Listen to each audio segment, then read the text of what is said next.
Hello, welcome to this game review. We'll have a look at a game where white got a winning position very quickly, but then he misplayed it. And a lot of mistakes in this game, well, two of them were related to pawn moves, and a simple rule about how every time a pawn moves, some square is weakened, and we have to get an intuitive grasp upon this.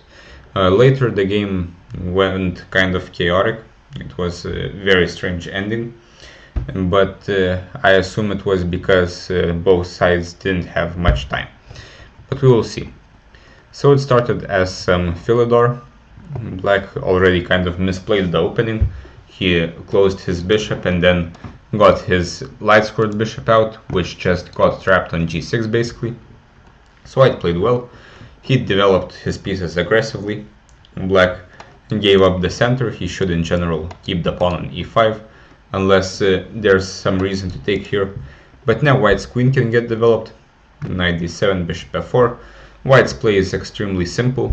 Soon he just takes this pawn on d6. And after castling, white is just completely winning for a couple of reasons. Firstly, of course, he has a pawn, which is the most obvious. Next, black's king is stuck in the center, and it's not clear how he should deal with this, because he currently cannot castle because of the d7 knight, and also these pawns are coming very soon. This knight will come as well.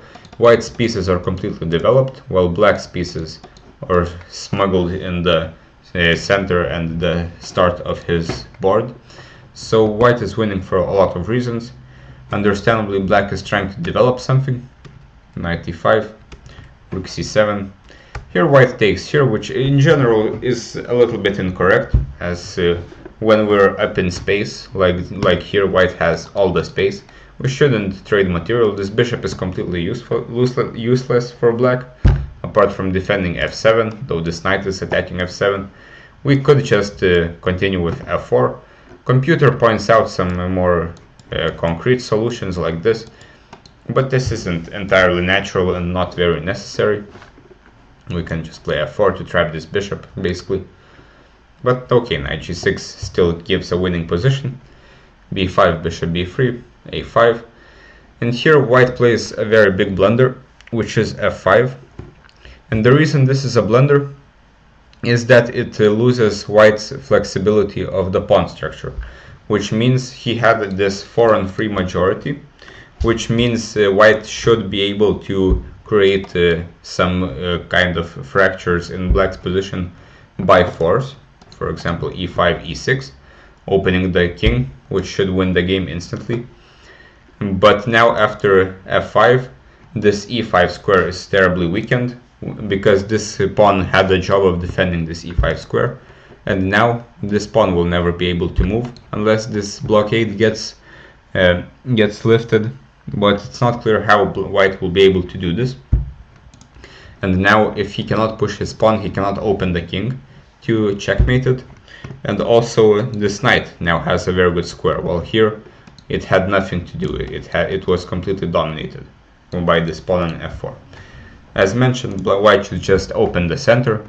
If the king is in the center and all of our pieces are developed, we should look for a way to open the center, so that the fight can come to this king, and e5, e6.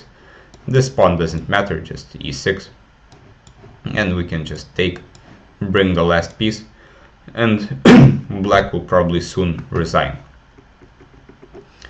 But after f5, the position kind of gets closed down.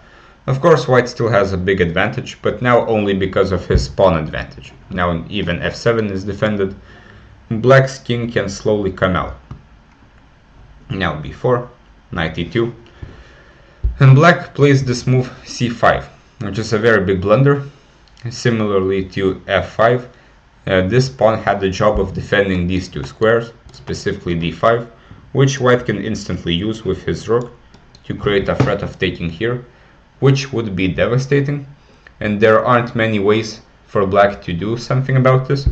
If he moves the knight, for example, white can probably just move his pawn to e5, then push e6 again, and again he can open the center, and the black king will probably die on e8.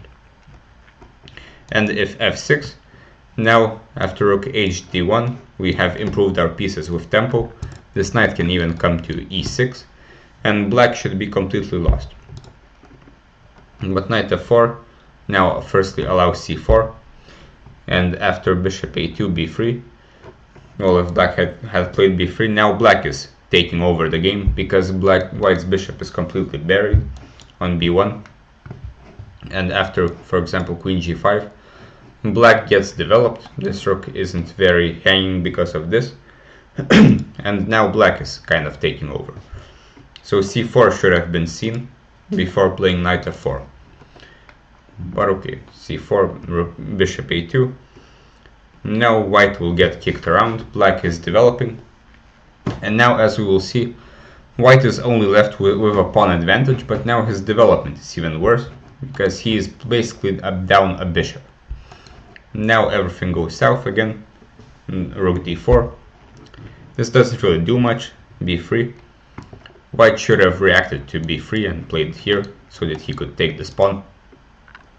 But after this, b3, this bishop will get buried, though in the game white even gave up the bishop. So now black is completely winning, but the game continued randomly.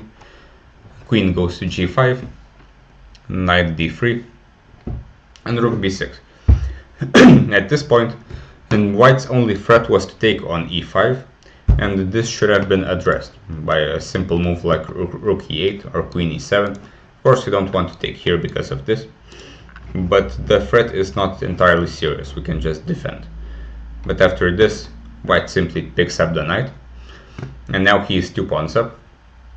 And then black plays this move queen e3, which has a very simple and obvious, I think, threat of queen to b3, after which black will take on b2 with checkmate, or at least check, but it's more like checkmate. So white decided to play this move, rook c4, which defends b2, but completely disregards the move queen b3, which black finds, and now black is winning because he is a rook up. After queen a5, it says it's a blunder, but there's not much to do anyway. Rook fb8, black is now completely winning and he should checkmate his opponent. But rook b1, rook b4, b3. Black plays this check, he can just take here and there's not really too much to discuss here. There's checkmate coming on the next move. But he gives this check and then he goes here, which just blunders the queen in one move basically, because black cannot recapture because of checkmate. So now suddenly the position is about equal, though after a few moves white gets the advantage because his pawn may promote. At this point white is winning, and though soon it again changed. Here he shouldn't have kept the king on the a file, should have went here. But okay, rook d8, queen b6. Again strange, why not just promote the pawn?